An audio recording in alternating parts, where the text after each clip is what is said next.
Hello, everybody. My name is Miss Linda. I am a librarian at the Half Hour Hills Library. Today I want to share with you a book called Flossie and the Fox by Patricia McKissick.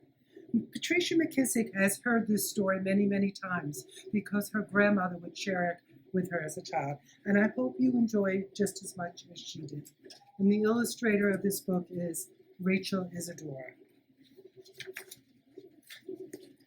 What I'm going to do is going to show you the picture for a second, turn it around, read it, and then do it before I change picture.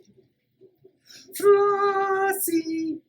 The sound of Big Mama's voice floated past the cabins in Sophie's quarters, round the smokehouse, beyond the chicken coop, all the way down to Flossie Finley.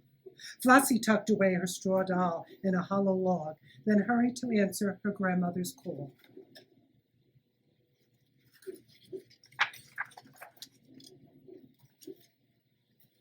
Here I am, Big Mama, Flossie said after catching her breath. It was hot, hotter than a usual Tennessee August day. Big Mama stopped sorting peaches and wiped her hands and face with her apron. Take these to Miss Viola over at the McCutcheon place, she said, reaching behind her and handing Flossie a basket of fresh eggs. Seems like they've been troubled by a fox. Miss Viola's chickens be so scared they can't even now lay a stone. Big Mama clicked her teeth and shook her head. Why come Mr. J.W. can't catch the fox with his dogs?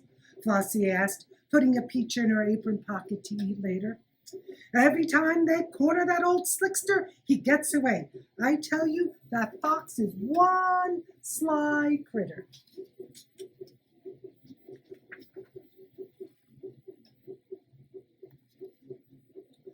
How do a fox look?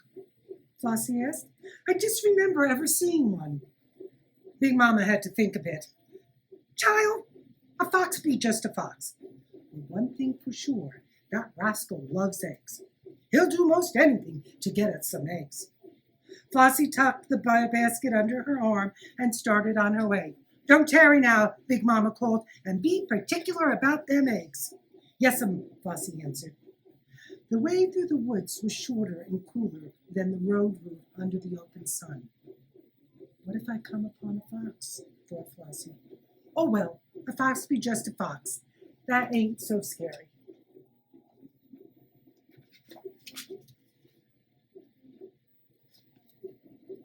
Flossie commenced to skip along when she come upon a critter she couldn't recollect ever seeing.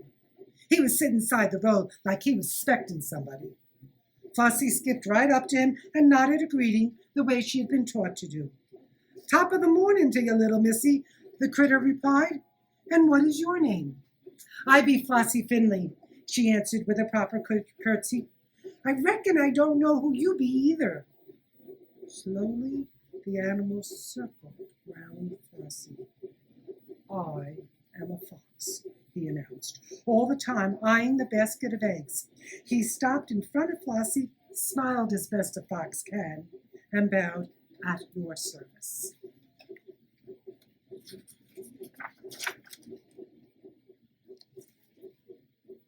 Flossie rocked back on her heels, then up on her toes, back and forward,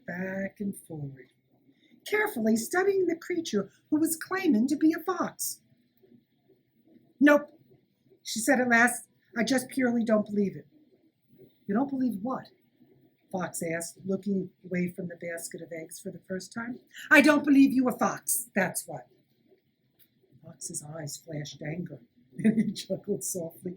My dear child, he said, sounding right disgusted. Of course I'm a fox. A little girl like you should just be simply terrified of me. Whatever do they teach children these days? Flossie tossed her head in the air. Well, whatever you are, you sure think a heap of yourself, she said, and skipped away.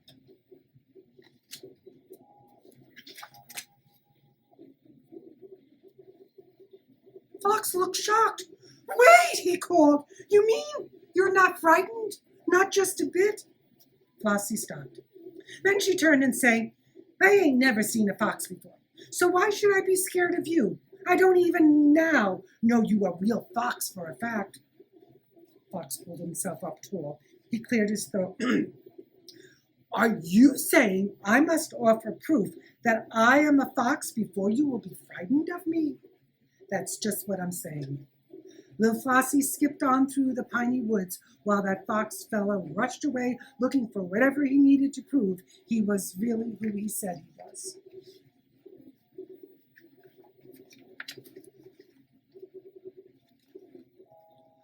Meanwhile, Flossie stopped to rest side a tree. Suddenly, Fox was beside her. I have the proof, he said. See, I have thick, luxurious fur. Feel for yourself. Fox leaned over for Flossie to rub his back. Feels like rabbit fur to me, she said to Fox. Shucks, you ain't no fox, you're a rabbit, all the time trying to fool me. Me? A rabbit? He shouted. I'll have you know my reputation precedes me. I am the third generation of foxes who have outsmarted and outrun Mr. J.W. McCutcheon's fine hunting dogs. I have raided some of the best hen houses from Franklin to Madison. Rabbit indeed. I am a fox, and you will act accordingly. Flossie hopped to her feet. She put her free hand on her hip and patted her foot. Unless you can show you a fox, I'll not accord you nothing. And without further ceremony, she skipped away.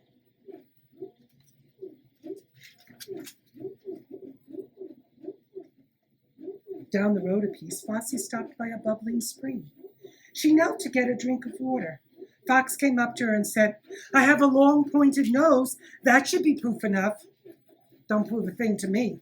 Flossie picked up some wildflowers. Come to think of it, she said matter-of-fact-like, rats got long pointed noses. She snapped her fingers. That's it. You're a rat trying to pass yourself off as a fox. That nearly took Fox's breath away. I beg your pardon, he gasped. You can beg all you wanna, Flossie said, skipping on down the road. That still don't make you no fox. I'll teach you a thing or two, young lady, Fox called after her. You just wait and see.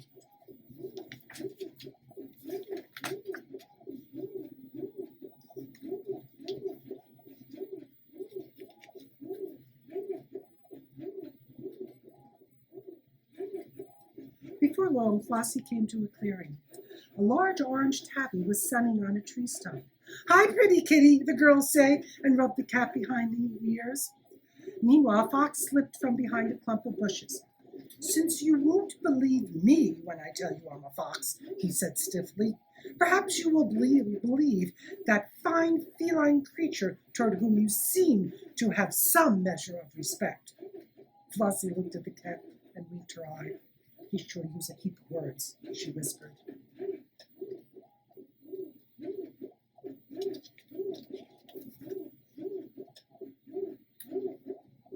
Fox beckoned for Cat to speak up. Cat jumped to a nearby log and yawned and stretched, and then she answered, This is a fox because he has sharp claws and yellow eyes, she purred. Fox seemed satisfied, but Flossie looked at Cat. She looked at Fox, then once more at both, just to be sure. She said, All due respect, Miss Cat, but both of you got sharp claws and yellow eyes, so that don't prove nothing, except both of you be cats. Fox went to howling and running around in circles. He was plumb beside himself. I am a fox and I know it, he shouted. This is absurd. No call for you to use that kind of language, Flossie said, and she skipped away.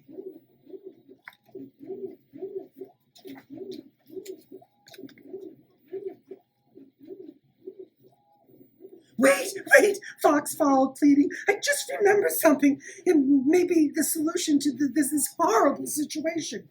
Good. It's about time. I have a bushy tail. Fox seemed to perk up. That's right, he said. All foxes are known for their fluffy, bushy tails. That has got to be adequate proof. Ain't gotta be. You got a bushy tail, so do squirrels. Flossie pointed to one overhead, leaping from branch to branch in the treetops. Here, have a bite of peach, she said, offering Fox first bite of her treat. Fox was crying like a natural-born baby. No, he said. If I promise you I'm a fox, won't that do?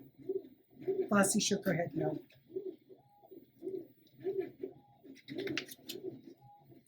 Oh, woe is me, Fox hollered. I may never recover my confidence. Flossie didn't stop walking. That's just what I've been saying. You just an old confidencer. Come telling me you was a fox and can't prove it. Shame on you! Long about that time, Flossie and the fox came out of the woods. Flossie cupped her hands over her eyes and caught sight of the McCutcheon quarters in Miss Viola's cabin. Fox didn't notice a thing. He just followed behind Flossie, begging to be believed. Give me one last chance, he pleaded. Flossie turned on her heels. Okay, but just this once more.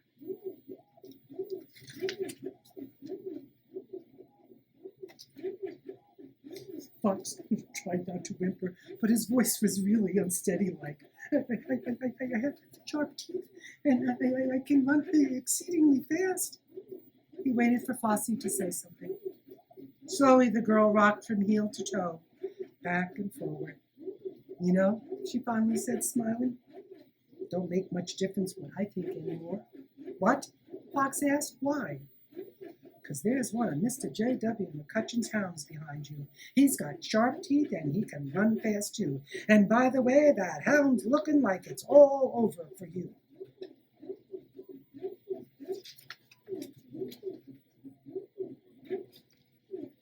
With a quick glance back, Fox dashed towards the woods. The hound knows who I am, he shouted. I am not worried. I sure can outsmart and outrun one of Mr. J.W. McCutcheon's miserable mutts any old time of the day, because like I told you, I am a fox. I know, said Flossie. I know. And she turned toward Miss Viola's with a basket of eggs, safely tucked under her arm. And that's the story of Flossie and Nicholas.